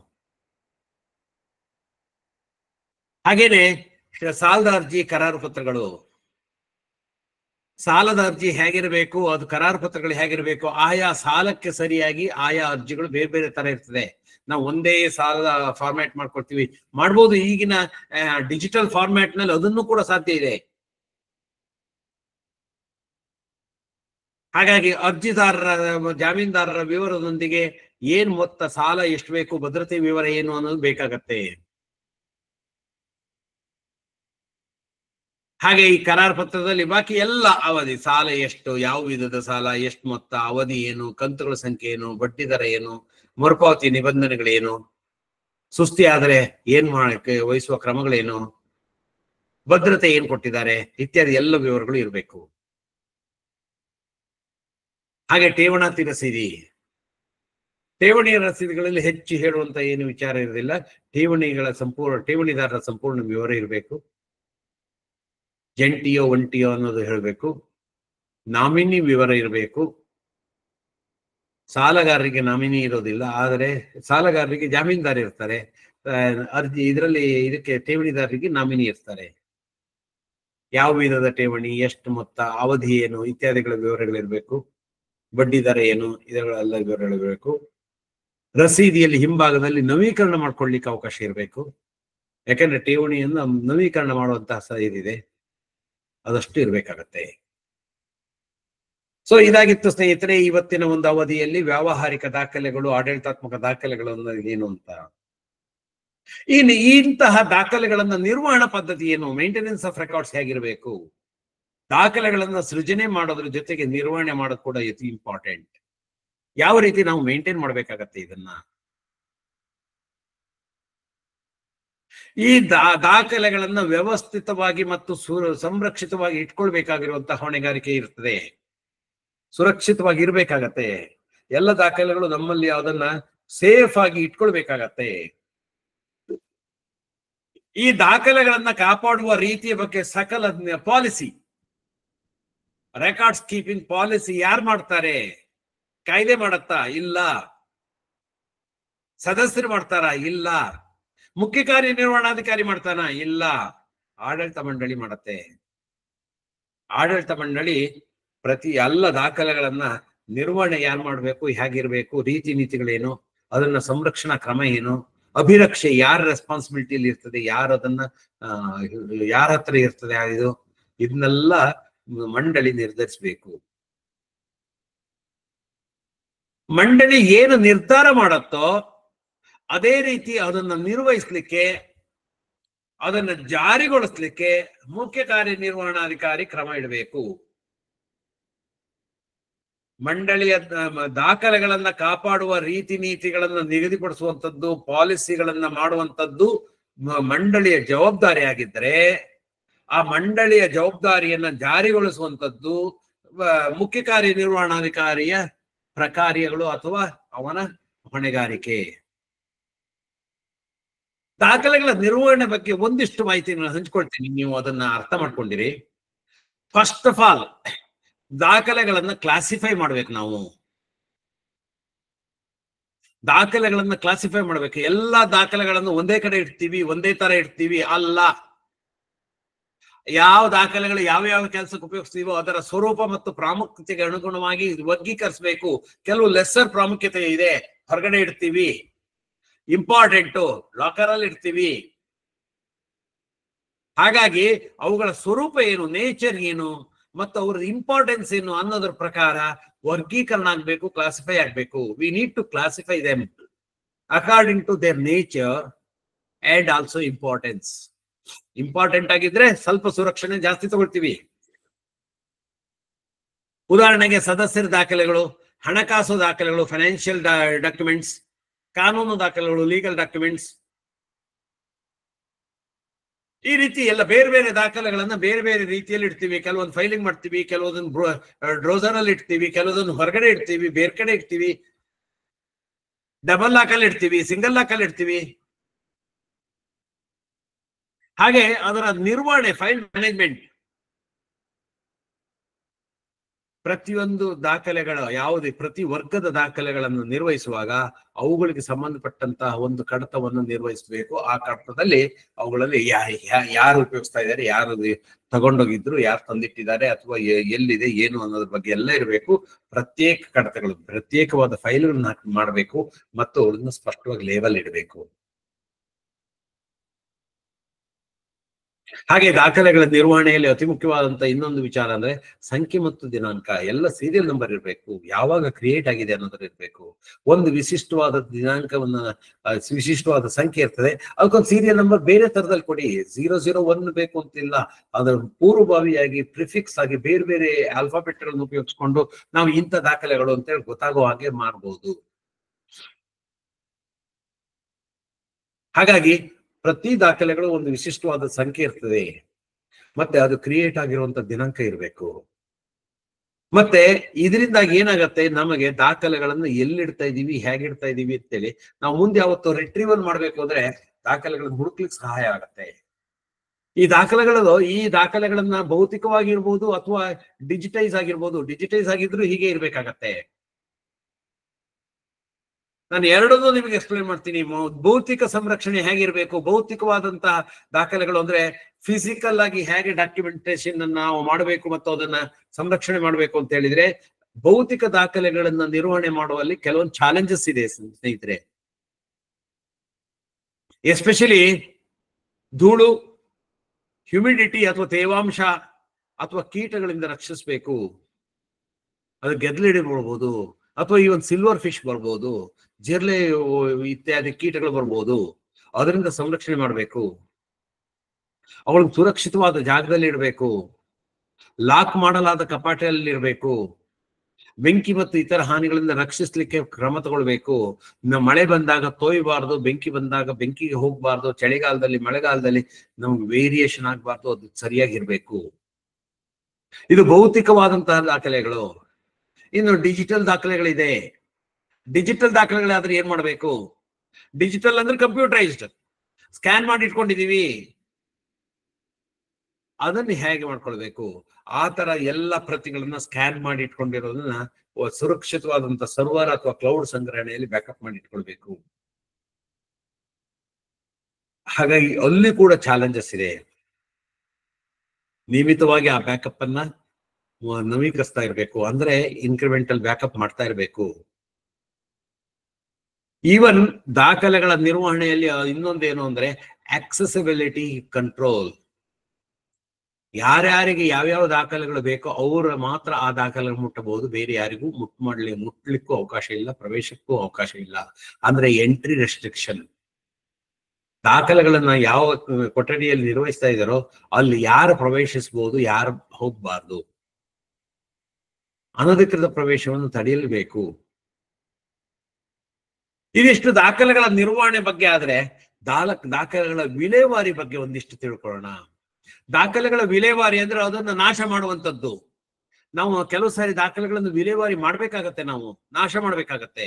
ಅವುಗಳ ಅವಧಿ ಮುಗಿದ ನಂತರ, ಪರ್ಪಸ್ ಮುಗಿದ ನಂತರ, ಅವುಗಳು ನಮ್ಗೆ ಇನ್ನು ಯಾವ ಕಾರಣಕ್ಕೂ ಬೇಕಾಗೋದಿಲ್ಲ ಅಂತ ಹೇಳಿದಾಗ ವಿಲೇವಾರಿ ಮಾಡ್ಬೇಕಾಗತ್ತೆ. ಶಾಶ್ವತ ದಾಖಲೆಗಳಿಗೆ ವಿಲೇವಾರಿ ಇಲ್ಲ. ಯಾವ್ಯಾವ ದಾಖಲೆಗಳನ್ನು ಎಷ್ಟೆಷ್ಟು ದಿನ ಇಡಬೇಕು ಅನ್ನೋದನ್ನ ನಾನು ಮತ್ತೆ ಹೇಳ್ತೀನಿ ನಾನು ನಿಮಗೆ ಇವತ್ತು. ಆದ್ರೆ ವಿಲೇವಾರಿ ಮಾಡೋದಿದ್ರೆ ಹೇಗ್ ಮಾಡ್ಬೇಕು? ಹಳೆಯದಾಗಿದೆ, ಎಷ್ಟೋ ನಮ್ದು 60 ವರ್ಷ ಆಗಿದೆ ಸರ್, 60 ವರ್ಷದ ವೋಚಸ್ಸು ನಾವು ಇಟ್ಕೊಳ್ಬೇಕಾ? ಇಟ್ಕೊಂಡ್ರೆ ಧೂಳು ತುಂಬತ್ತೆ, ಧೂಳಿನಿಂದ ನಮ್ಮ ರೋಗಗಳು ಬರ್ಲಿಕ್ಕಾಗತ್ತೆ. ಹಳೆಯದಾದ ಇನ್ನು ಮುಂದೆ ಅಗತ್ಯ ಇಲ್ಲದ ದಾಖಲೆಗಳನ್ನು ವಿಲೇವಾರಿ ಮಾಡ್ಲಿಕ್ಕೆ ಒಂದು ಪಾಲಿಸಿ ಮಾಡಬೇಕು. Waste disposal policy. ನಿರ್ದಿಷ್ಟವಾಗಿ ಅದಕ್ಕೊಂದು ನೀತಿಯನ್ನು ನೀವು ಮಾಡಿರ್ಬೇಕು. ಎಲ್ಲ ದಾಖಲೆಗಳನ್ನು ಒಂದೇ ರೀತಿ ವಿಲೇವಾರಿ ಮಾಡುವಂತಿಲ್ಲ, ಸಂಪೂರ್ಣವಾಗಿ ಡಿಫರೆಂಟ್. ಅದು ಎಸ್ಪೆಷಲಿ ನಮ್ಮ ಸಂಘ ಏನ್ ಮಾಡ್ತೀವಿ, ನಾವು ರದ್ದಿ ಕೊಟ್ಟರೆ ಒಂದಿಷ್ಟು ನಾವು ದುಡ್ಡು ಸಿಗತ್ತೆ ಅನ್ನೋ ಆಸೆಗೋಸ್ಕರ ರದ್ದಿ ಪೇಪರ್ ಮಾಡ್ತೀವಿ. ಆದ್ರೆ ರದ್ದಿಯನ್ನು ತಗೊಂಡೋಗಿ ಬೇರೆ ಕಡೆ ದುರುಪಯೋಗ ಪಡಿಸ್ಕೊಟ್ರೆ ನಮ್ಗೆ ತುಂಬಾ ಇದಾಗತ್ತೆ, ತೊಂದರೆ ಆಗತ್ತೆ. ಹಾಗಾಗಿ ಫೈನಾನ್ಷಿಯಲ್ ಇನ್ಸ್ಟಿಟ್ಯೂಷನ್ಸ್, ಯಾವುದೇ ಬ್ಯಾಂಕ್ ಕೂಡ ತನ್ನಲ್ಲಿರುವಂತಹ ಸ್ಟೇಷನರಿಯನ್ನ ರದ್ದಿ ವ್ಯಾಪಾರಿಗಳಿಗೆ ಮಾರೋದಿಲ್ಲ. ಅರ್ಥ ಮಾಡ್ಕೊಳ್ಳಿ. ಯಾಕೆಂದ್ರೆ ಅವು ಸೂಕ್ಷ್ಮ ಮಾಹಿತಿಯನ್ನು ಹೊಂದಿರ್ತವೆ. ನಮ್ಮ ಕ್ಲೈಂಟ್ಗಳಿಗೆ, ನಮ್ಮ ಕಸ್ಟಮರ್ಸ್ಗಳಿಗೆ, ನಮ್ಮ ಕಕ್ಷಿದಾರರಿಗೆ, ನಮ್ಮ ಸದಸ್ಯರಿಗೆ ಸಂಬಂಧಪಟ್ಟಂತ ಮಾಹಿತಿಗಳು ಇರುತ್ತೆ. ಅದು ಎಲ್ಲೂ ಲೀಕ್ ಆಗಬಾರ್ದು. ಹಾಗಾಗಿ ಅದನ್ನ ನಾಶಪಡಿಸೋಕ್ಕಿಂತ ಮೊದಲು ಶ್ರೆಡಿಂಗ್ ಮಾಡ್ತೀವಿ. ಶ್ರೆಡಿಂಗ್ ಅಂದ್ರೆ ಏನು? ಅದನ್ನ ಪೂರ್ತಿಯಾಗಿ ಪುಡಿ ಪುಡಿ ಮಾಡುವಂಥದ್ದು, ಅಂದ್ರೆ ಛಿದ್ರ ಮಾಡುವಂಥದ್ದು. ಸಣ್ಣದಾಗಿ ಕೊಚ್ಚಿ ಅದನ್ನ ಛಿದ್ರ ಮಾಡುವಂತ ಶ್ರೆಡಿಂಗ್ ಮೆಷಿನ್ಸ್ ಇದೆ. ಹೇಗೆ ಹಳ್ಳಿಯಲ್ಲಿ ನಮ್ಗೆ ಸೊಪ್ಪನ್ನು ಕೊಚ್ಚಲಿಕ್ಕೆ ಮೆಷಿನ್ ಸಿಗುತ್ತೋ ಹಾಗೆ ನಮ್ಮ ಇದನ್ನ ಪೇಪರ್ಗಳು, ದಾಖಲೆಗಳನ್ನ, ರಟ್ಟುಗಳನ್ನ, ಈ ತರದೆಲ್ಲ ಶ್ರೆಡ್ಡಿಂಗ್ ಮಾಡೋದಕ್ಕೆ ಮೆಷಿನ್ ಸಿಗತ್ತೆ. ಆ ಶ್ರೆಡ್ಡಿಂಗ್ ದಾಖಲೆಗಳನ್ನ, ಶ್ರೆಡ್ಡಿಂಗ್ ಮೆಷಿನ್ಸ್ ಗಳನ್ನ ಉಪಯೋಗಿಸಿ ನಾವು ದಾಖಲೆಯನ್ನ ವಿಲೇವಾರಿ ಮಾಡ್ಬೇಕಾಗತ್ತೆ. ಹಾಗಾದ್ರೆ ದಾಖಲೆಗಳನ್ನ ಎಷ್ಟು ವರ್ಷಕ್ಕೆ ಕಾಪಾಡಬೇಕು? ಇದೊಂದು ಪ್ರಶ್ನೆ ಯಾವತ್ತೂ ನಾವು ಕೇಳ್ತಾ ಇರ್ತೀವಿ. ಸಾಮಾನ್ಯವಾಗಿ ದಾಖಲೆಗಳನ್ನ ಕಾಪಾಡ್ಲಿಕ್ಕೆ ಎಷ್ಟು ವರ್ಷ ಕಾಪಾಡಬೇಕು ಅಂತ ಎಲ್ಲೂ ನಿಯಮಗಳಿಲ್ಲ. ಇಂಥ ಸಾಮಾನ್ಯ ದಾಖಲೆ ಇಂತಿಷ್ಟೇ ವರ್ಷ ಕಾಪಾಡಬೇಕು ಅನ್ನೋದು ಗೊತ್ತಾಗೋದಿಲ್ಲ. ಆದ್ರೆ ಆಡಳಿತ ಮಂಡಳಿಗೆ ಗೊತ್ತಾಗತ್ತೆ ಇದಿಷ್ಟು ದಿನ ಬೇಕಾಗತ್ತೆ. ಅವುಗಳ ಪ್ರಾಮುಖ್ಯತೆ, ಅವುಗಳ ವೈಶಿಷ್ಟ್ಯತೆ, ಅವುಗಳ ಇದು. ಈಗ ಕೆಲವೊಂದಕ್ಕೆ ಈಗ ಯಾವ್ದೊಂದು ಇನ್ವಿಟೇಷನ್ ಎಷ್ಟು ವರ್ಷ ಇರಬೇಕು? ಇನ್ವಿಟೇಷನ್ಗೆ ಯಾವ್ದು ಅವಧಿ ಇಲ್ಲ. ಆದರೆ ಅದು ನಮ್ಮ ಅಸ್ಮಿತೆಯನ್ನು ತೋರಿಸುವಂತದ್ದು. ನಮ್ಮ ದಶಮಾನೋತ್ಸವದ ಇನ್ವಿಟೇಷನ್, ನಮ್ಮ ವಜ್ರಮಹೋತ್ಸವದ ಇನ್ವಿಟೇಷನ್ ಅಥವಾ ನಮ್ಮ ಪ್ರಾರಂಭೋತ್ಸವದ ಇನ್ವಿಟೇಷನ್ ನಮ್ಮ ಅಸ್ಮಿತೆಯನ್ನ ಅದು ತೋರಿಸುತ್ತೆ. ಹಾಗಾದ್ರೆ ಅದನ್ನ ಜಾಸ್ತಿ ದಿನ ಇಟ್ಕೊಂಡಿರೋಣ. ಭಾವನಾತ್ಮಕವಾಗಿ ನಾವು ಜೋಡ್ಕೊಂಡಿರ್ತೀವಿ. ಹಾಗಾಗಿ ಫೋಟೋಗಳನ್ನ ಅಥವಾ ಇಂಥದನ್ನ ಕಾಪಾಡ್ತೀವಿ. ಮುಂದೆ ನಮಗೆ ದಶಮಾನೋತ್ಸವ ಸಂಚಿಕೆಯಲ್ಲಿ ಬೇಕಾಗತ್ತೆ, ಶತಮಾನೋತ್ಸವ ಸಂಚಿಕೆಯಲ್ಲಿ ಬೇಕಾಗತ್ತೆ. ಹಾಗಾಗಿ ದಾಖಲೆಗಳನ್ನು ಇಷ್ಟೇ ವರ್ಷ ಕಾಪಾಡಬೇಕು ಅನ್ನೋದಿಲ್ಲ. ಆಡಳಿತ ಮಂಡಳಿ ಅದರ ವಿವೇಚನೆಗೋಸ್ಕರ ಇದು ಮಾಡ್ಬೇಕಾಗತ್ತೆ ಸಾಮಾನ್ಯವಾದ.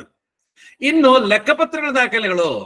ಲೆಕ್ಕಪತ್ರ ದಾಖಲೆಗಳನ್ನ ಸಾಮಾನ್ಯವಾಗಿ ಕನಿಷ್ಠ 8 ವರ್ಷಗಳವರೆಗೆ ಕಾಪಾಡಬೇಕು. ಯಾಕೆ ಅಂದ್ರೆ ನಮಗೆ ಲಿಟಿಗೇಷನ್ಸ್ ಏನಾದ್ರು ಬಂದ್ರೆ, ಟ್ಯಾಕ್ಸೇಷನ್ ಮ್ಯಾಟರ್ಸ್ ಅಲ್ಲಿ ಇರ್ಬೋದು ಅಥವಾ ಈ ತರ ಯಾವ್ದಾದ್ರು ಬಂದ್ರೆ 8 ವರ್ಷದೊಳಗೆ ನಮಗೆಲ್ಲ ಇದಾಗತ್ತೆ.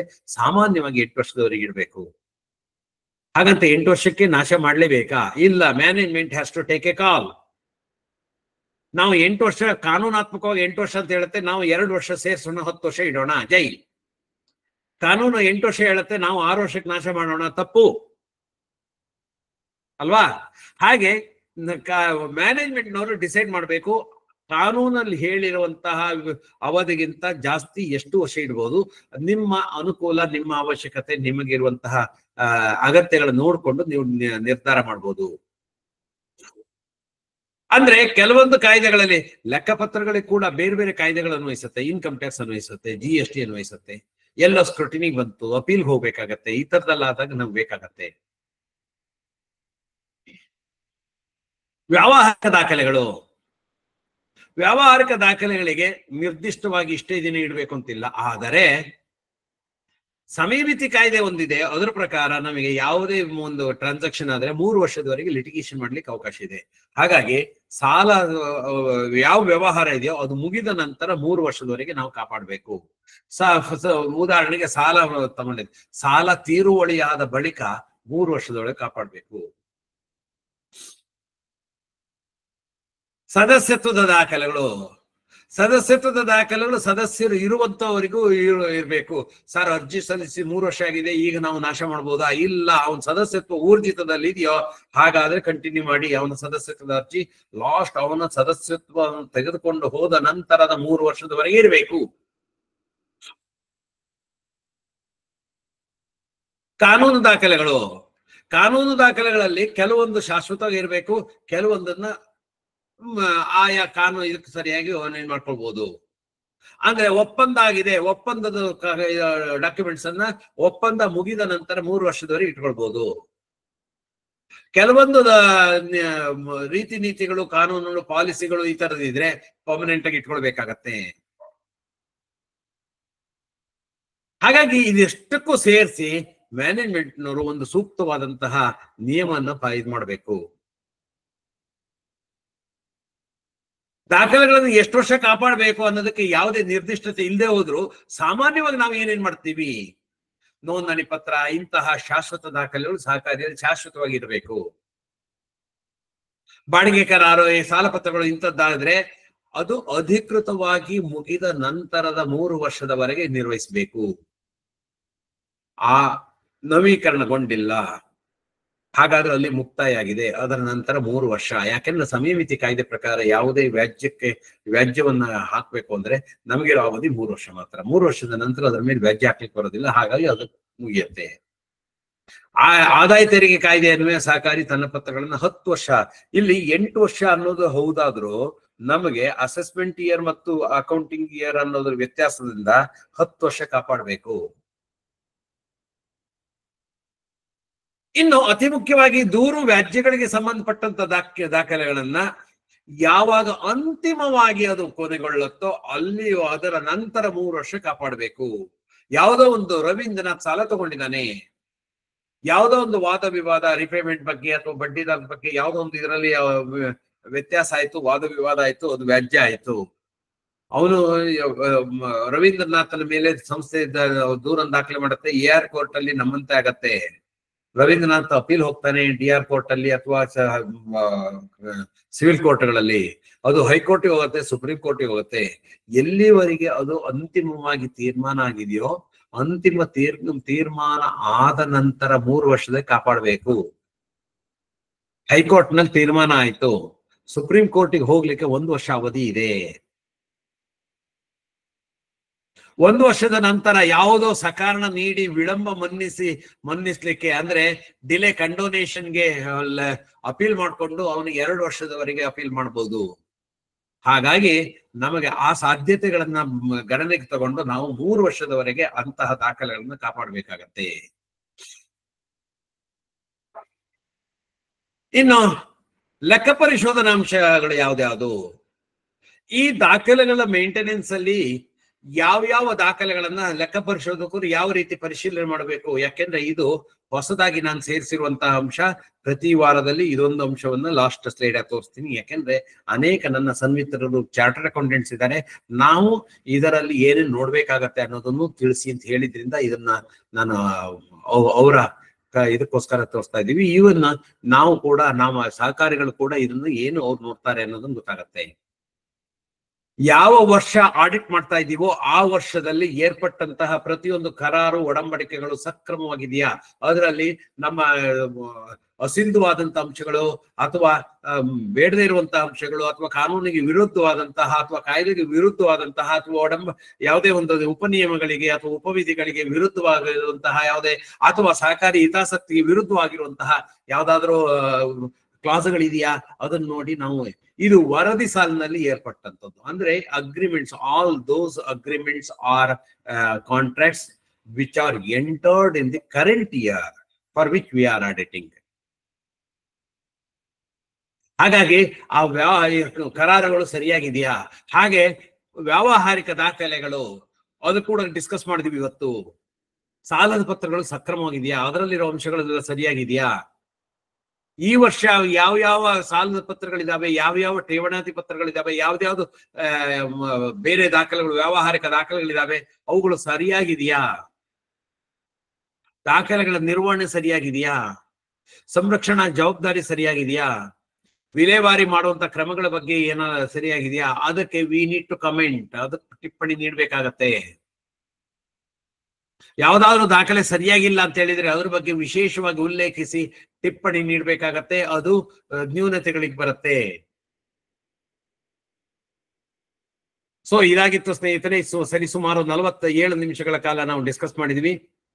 ಇನ್ನು ಮುಂದಿನ ಸಂಚಿಕೆಗೆ ಮುಂದೆಗೆ ಹೋಗೋಣ. ಅದರಲ್ಲಿ ಲೆಕ್ಕಪತ್ರ ದಾಖಲೆಗಳು ಯಾವ್ದ್ಯಾವುದು, ವೈಯಕ್ತಿಕ ದಾಖಲೆಗಳು ಅಂದ್ರೆ ಯಾವ್ದ್ಯಾವುದು, ಕಾನೂನಾತ್ಮಕ ದಾಖಲೆಗಳು ಅಂದ್ರೆ ಯಾವ್ದ್ಯಾವುದು, ಇತರೆ ದಾಖಲೆಗಳು ಅಂದ್ರೆ ಯಾವ್ದ್ಯಾವುದು, ಮತ್ತು ದಾಖಲೆಗಳ ವಿಷಯದಲ್ಲಿ ಡೂಸ್ ಅಂಡ್ ಡೋಂಟ್ಸ್ ಯಾವುದು, ಇವುಗಳಷ್ಟನ್ನು ಚರ್ಚೆ ಮಾಡೋಣ ಅಂತ ಹೇಳ್ತಾ ಇದಾಗಿತ್ತು ಸ್ನೇಹಿತರೆ ಇವತ್ತಿನ ಒಂದು ಅವಧಿ.